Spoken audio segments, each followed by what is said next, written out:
원빈 부모도 몰랐던 자녀 교육? 오늘 이거 모르면 손해입니다. 진짜 충격적이에요. 여러분, 혹시 부모님이랑 대화하면서 내가 진짜 뭘 해야 할까? 고민해 본 적 있으세요? 근데 그 고민을 무려 12살짜리 아이가 해결했다고 하면 믿으시겠어요? 그것도 그냥 평범한 아이가 아니라 역사상 가장 위대한 인물, 바로 예수님이요. 오늘 우리는 예수님의 어린 시절, 그분이 어떻게 자기 길을 찾았는지, 그리고 부모님이 그걸 어떻게 받아들였는지 살펴볼 겁니다. 근데 이거 그냥 종교 이야기가 아니에요. 오늘 내용을 끝까지 들으면 여러분이 부모님과의 관계를 완전히 새롭게 보게 될 수도 있습니다. 진짜 핵심만 쏙쏙 뽑아서 알려드릴 테니까 집중해서 들어보세요. 자, 먼저 누가복음 2장 41절부터 시작합니다. 12살 예수님이 부모님과 함께 유월절을 지키러 예루살렘에 갔다가 사라집니다. 무려 3일 동안. 여러분, 부모님이랑 어디 갔다가 길 잃어본 적 있어요? 그 짧은 순간에도 엄청 불안하잖아요. 근데 이건 무려 사흘 동안이나 행방불명이었다니까요. 요셉과 마리아는 친척들, 지인들한테 물어보면서 미친 듯이 찾았어요. 당연한 행동이죠. 근데 여기서 아주 중요한 통찰이 나옵니다. 부모는 자녀를 자기 기준으로 찾습니다. 요셉과 마리아는 예수님이 당연히 친척들이나 아는 사람들 사이에 있을 거라고 생각했어요. 근데 예수님은 어디 있었을까요? 바로 성전에서 율법학자들과 이야기 나누면서 자기 길을 찾고 있었습니다. 이게 오늘 이야기의 핵심이에요. 부모님은 자녀를 자신이 알고 있는 틀 안에서 찾으려고 하지만 자녀는 그 틀을 넘어 더 큰 세상을 바라볼 수도 있다는 것. 예수님이 보여준 자녀 교육의 첫 번째 교훈입니다. 그런데 더 놀라운 게 있습니다. 예수님은 부모님과 떨어져 있는 동안 그냥 길 잃은 게 아니었어요. 완전히 새로운 깨달음을 얻고 있었습니다. 여기서 끝나면 안 되죠. 예수님이 3일 만에 부모님과 다시 만났을 때 무슨 일이 벌어졌을까요? 그리고 그게 우리한테 어떤 메시지를 주는 걸까요? 이 부분이 진짜 핵심입니다. 다음 내용이 여러분 인생을 바꿀 수도 있어요. 지금부터 제대로 집중하셔야 합니다. 여러분, 혹시 이런 경험 있으세요? 부모님이 나를 잘 안다고 생각하지만 정작 내가 어떤 생각을 하는지 모를 때, 아니면 부모님이 기대하는 내 모습과 진짜 내가 너무 다를 때, 오늘 이야기는 바로 여기서 시작됩니다. 예수님의 부모, 요셉과 마리아도 같은 경험을 했습니다. 자녀를 찾으러 다녔지만 정작 예수님은 부모님이 전혀 예상하지 못한 곳에 있었습니다. 이게 왜 중요하냐고요? 보통 부모는 자녀를 자신의 틀 안에서 이해하려고 합니다. 자녀도 당연히 자신이 생각한 범위 안에 있을 거라고 믿죠. 하지만 그게 아니라는 걸 예수님이 직접 보여줍니다. 자녀는 부모보다 더 나아질 수 있는 존재입니다. 인류가 계속 발전해온 이유도 그겁니다. 부모 세대보다 더 많은 지식과 경험을 쌓고 더 넓은 세상을 보고 더 깊은 사고를 할 수 있는 존재가 바로 자녀입니다. 그런데 부모가 자신의 틀 안에서만 자녀를 이해하려고 하면 어떻게 될까요? 자녀가 성장할 공간이 사라집니다. 부모가 원하는 대로만 살다 보면 자녀는 자신이 가진 잠재력을 펼치지 못하고 퇴보합니다. 더 나아가 자기 자신을 잃어버리기도 합니다. 이건 단순한 가족 이야기가 아닙니다. 사회 전반에서 일어나는 현상이죠. 그리고 이 문제를 극복한 사람들만이 새로운 길을 열어가게 됩니다. 그럼 예수님은 어떻게 부모님의 기대를 넘어설 수 있었을까요? 그리고 부모님은 그걸 어떻게 받아들였을까요? 이 부분이 오늘 이야기의 가장 중요한 핵심입니다. 자녀가 자신의 길을 찾는 과정, 그리고 부모가 그걸 인정하는 순간이 어떻게 펼쳐지는지 지금부터 깊이 들어가 보겠습니다. 여러분, 혹시 이런 경험 해보셨나요? 내가 생각했던 대로 일이 흘러가지 않을 때, 분명 이렇게 될 거라고 예상했는데, 현실은 완전히 다르게 흘러갈 때, 그때 우리는 보통 뭐라고 하죠? 왜 이래? 말도 안 돼. 그런데 혹시 하나님도 우리가 그렇게 바라보고 있는 건 아닐까요? 사람들은 보통 자기 생각 안에서 하나님을 이해하려고 합니다. 하나님은 이러셔야 해. 이럴 땐 이렇게 도와주셔야 하는 거 아니야? 그런데 문제는 뭐냐면 하나님은 인간의 기대나 예상을 초월하는 분이라는 겁니다. 우리가 예상한 대로 움직이는 존재가 아니에요. 만약 인간이 만든 틀 안에서만 하나님을 이해하려고 하면 어떻게 될까요? 그 순간 하나님을 제대로 보지 못하게 됩니다. 더 나아가 하나님을 자기 기준에 맞추려고 하죠. 그런데 이게 바로 성경이 말하는 죄의 본질 중 하나입니다. 인간의 고질적인 교만, 그리고 고집에서 비롯된 오류. 내가 이해할 수 있는 만큼만 믿으려 하고, 내가 예상한 것과 다르면 받아들이지 않으려 하는 것. 결국 인간은 자기 생각이 기준이 되어서 하나님을 바라보는 경향이 있습니다. 그런데 중요한 건 하나님은 그런 우리의 틀을 뛰어넘으시는 분이라는 거죠. 그럼 어떻게 해야 하나님을 더 정확하게 이해할 수 있을까요? 단순한 신앙 이야기가 아니라 이것이 삶에서 어떤 의미를 가지는지 지금부터 하나씩 풀어보겠습니다. 여러분, 한번 상상해 보세요. 내가 누군지, 내가 왜 이 세상에 태어났는지 그 답을 딱 깨닫는 순간이 온다면? 그런데 그걸 부모님이 이해 못한다면? 예수님은 12살에 그 순간을 맞이합니다. 부모님을 찾은 후 단 한마디 하시죠. 아버지의 집에 있어야 하는 줄 모르셨나요? 여기서 아버지는 요셉이 아니라 하나님을 뜻합니다. 이게 무슨 의미냐면 예수님은 이미 어린 나이에 자신이 왜 이 땅에 왔는지, 어떤 길을 가야 하는지 확신했다는 거예요. 그런데 문제는 부모님이 이 말을 이해하지 못했다는 거죠. 여기서 중요한 포인트가 나옵니다. 부모도 자녀의 길을 다 알 수 없다는 것. 아무리 사랑하는 부모라도 자녀가 가진 무한한 가능성과 사명을 온전히 이해하지 못할 수 있습니다. 요셉과 마리아가 예수님의 말을 알아듣지 못한 것도 같은 이유예요. 특히 요셉 입장에서는 더 어려웠을 겁니다. 왜냐하면 예수님이 어떤 존재인지에 대한 이야기를 천사에게 직접 들은 건 마리아뿐이었거든요. 결국 부모는 자녀를 자신의 경험과 기준으로 이해하려고 합니다. 내가 살아온 방식, 내가 아는 수준 안에서 판단하려 하죠. 하지만 자녀가 부모보다 더 큰 가능성을 가지고 있다면, 부모가 경험해보지 못한 세계로 나아가야 한다면, 그걸 이해하는 게 쉽지 않습니다. 그렇다면 부모가 자녀를 제대로 이해할 방법은 없을까요? 그리고 자녀는 어떻게 부모와의 간극을 극복해야 할까요?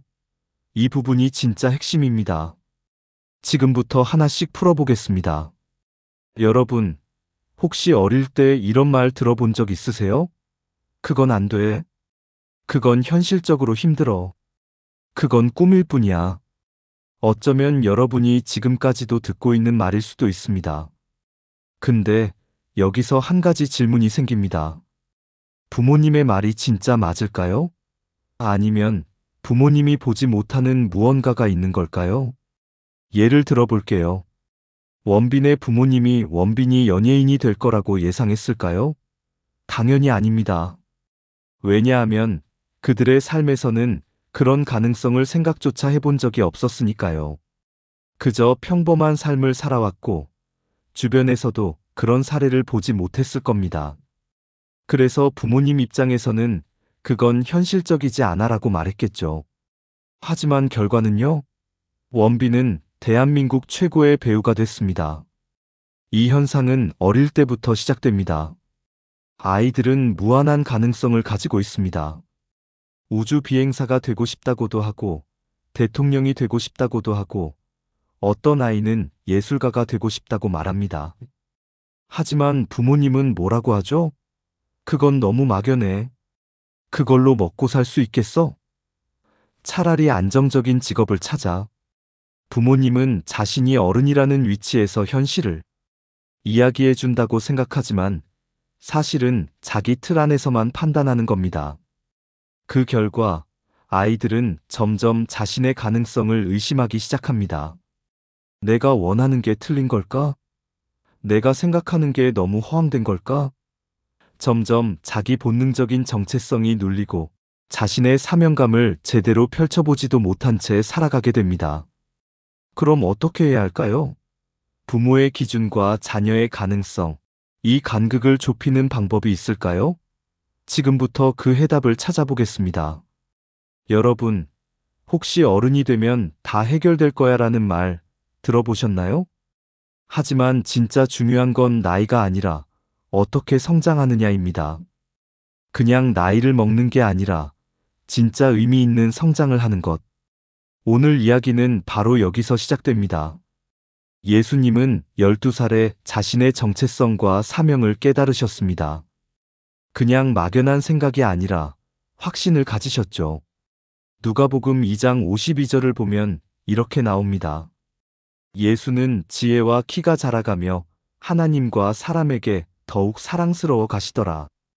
단순히 몸만 자란 게 아니라 지혜가 함께 자랐고 하나님과 사람 모두에게 사랑받는 존재가 되셨다는 거죠. 그런데 여기서 한 가지 더 흥미로운 점이 있습니다. 같은 누가복음 2장에서 예수님의 성장을 언급하는 부분이 2번 나오는데 표현이 조금씩 다릅니다. 40절에서는 아이가 자라며 강하여지고 지혜가 충만하며 하나님의 은혜가 그 위에 있더라라고 합니다. 여기서 강하여지고라는 표현이 나오죠. 반면 52절에서는 하나님과 사람에게 더욱 사랑스러워 가시더라라고 표현됩니다. 같은 성장 이야기인데 왜 표현이 다를까요? 40절에서는 어린 시절의 예수님을 묘사하면서 강하여지고라고 말합니다. 하지만 52절에서는 지혜뿐만 아니라 하나님과 사람들에게까지 사랑받는 존재로 성장한 것을 강조하죠. 여기서 중요한 메시지가 있습니다. 단순한 육체적 성장이 아니라 영적 성장과 인간관계 속에서도 깊이 있는 변화를 이루셨다는 겁니다. 그렇다면 예수님이 보여준 이 성장의 차이점, 우리 삶에서는 어떻게 적용할 수 있을까요? 단순히 시간이 흐른다고 성숙해지는 게 아니라 진짜 의미 있는 성장을 하려면 무엇이 필요할까요? 이 부분을 깊이 파고 들어가 보겠습니다. 여러분, 혹시 이런 생각해 본 적 있으세요? 인생이 확 바뀌는 한순간이 오지 않을까? 갑자기 모든 게 달라지는 극적인 변화. 하지만 현실은 어떨까요? 사실 진짜 성장은 그렇게 한순간에 찾아오지 않습니다.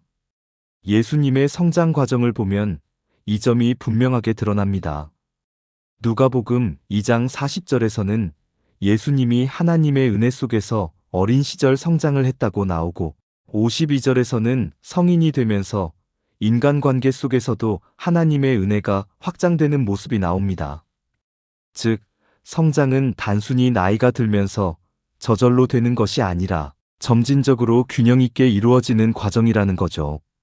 그런데 사람들은 종종 극적인 변화를 기대합니다. 갑자기 천재가 등장하고 한순간에 인생이 바뀌는 스토리를 원하죠.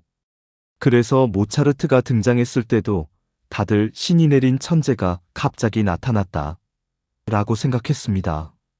그런데 사실 모차르트는 어릴 때부터 수년간 피아노 연습을 했고 그 바탕 위에서 천재성이 발휘된 거였죠. 이 이야기는 우리 삶에도 그대로 적용됩니다. 성장은 한순간에 오는 기적이 아니라 꾸준한 과정 속에서 이루어지는 겁니다. 그렇다면 예수님은 어떻게 균형 잡힌 성장을 이루셨을까요? 그리고 우리는 어떻게 해야 자신의 성장 과정을 더 의미 있게 만들 수 있을까요? 지금부터 깊이 들어가 보겠습니다. 예수님의 성장 과정을 보면 우리 신앙도 마찬가지라는 걸 깨닫게 됩니다. 처음에는 하나님을 알게 된 감동이 크고 신앙이 한순간에 변화할 것처럼 느껴지죠. 하지만 실제로 신앙은 예수님의 성장처럼 점진적인 과정입니다. 하루아침에 완성되는 것이 아니라 꾸준한 노력과 깨달음이 쌓이면서 깊어지는 거죠. 그런데 우리는 자주 착각합니다. 이 정도 신앙이면 충분하지 않을까? 내가 남들보다 교회도 자주 가고 기도도 하니까 괜찮겠지. 하지만 사실 신앙은 멈춰 있는 순간부터 퇴보하기 시작합니다. 예수님과 비교하는 것 자체가 불가능할 정도로 우리는 부족한 존재이기에 평생 신앙을 발전시키기 위해 노력해야 합니다. 그리고 이런 노력조차도 부족할 수 있음을 인정해야 합니다. 더 큰 문제는 형식적인 신앙생활이 오히려 교만이 될 수도 있다는 겁니다. 교회를 다닌다고 해서, 하나님을 안다고 해서 무조건 더 신실한 것은 아닙니다. 자연 속에서 하나님의 진리를 깨닫고 본능적으로 바르게 살아가는 사람이 더 지혜로울 수도 있습니다. 그래서 신앙은 끊임없이 돌아보고 반성하며 성장해야 하는 과정입니다. 부모도 마찬가지입니다. 자녀를 어떻게 키워야 할지 완벽하게 알 수 없지만 하나님을 의지하며 자녀를 키우려는 태도가 중요합니다. 부모가 스스로 신앙을 발전시키려 노력할 때 자녀도 그 안에서 하나님의 은혜로 성장할 수 있습니다. 결국 신앙은 지식이 아니라 삶으로 보여주는 것이기 때문입니다. 오늘 말씀을 정리하면서 함께 기도로 마무리하겠습니다. 사랑과 은혜가 넘치시는 하나님, 오늘도 우리에게 귀한 말씀을 허락하시고 깨닫게 하심에 감사합니다. 우리의 신앙이 한순간에 완성되는 것이 아니라 예수님의 성장 과정처럼 점진적으로 깊어져야 함을 깨닫습니다. 하지만 우리는 때때로 조급한 마음을 갖고 단번에 변화되기를 바라기도 합니다. 그럴 때마다 하나님께서 우리를 인도하시고 성장의 과정을 겸손히 받아들이게 하소서. 우리 스스로의 욕심으로 자녀를 바라보지 않고 하나님의 뜻과 계획을 신뢰하게 하소서. 나의 기대와 계획이 아니라 하나님께서 예비하신 길이 가장 선한 길임을 믿고 따라가게 하소서. 설령 지금은 이해되지 않더라도 하나님의 계획을 신뢰하며 나아가는 믿음을 갖게 하소서. 오늘도 우리의 기도를 들어주심에 감사합니다. 예수님의 이름으로 기도드립니다. 아멘. 오늘 이야기 도움이 되셨나요? 신앙도 인생도 단번에 바뀌는 마법 같은 변화는 없습니다. 하지만 꾸준한 성장 속에서 하나님께서 우리를 인도하십니다. 그렇다면 예수님의 공생애는 어떻게 시작되었을까요? 그분은 어떤 과정을 통해 세상을 변화시키셨을까요? 다음 영상에서 깊이 이야기해 보겠습니다. 그러니까 구독과 좋아요, 알람 설정까지 잊지 마시고 다음 영상에서 꼭 만나요.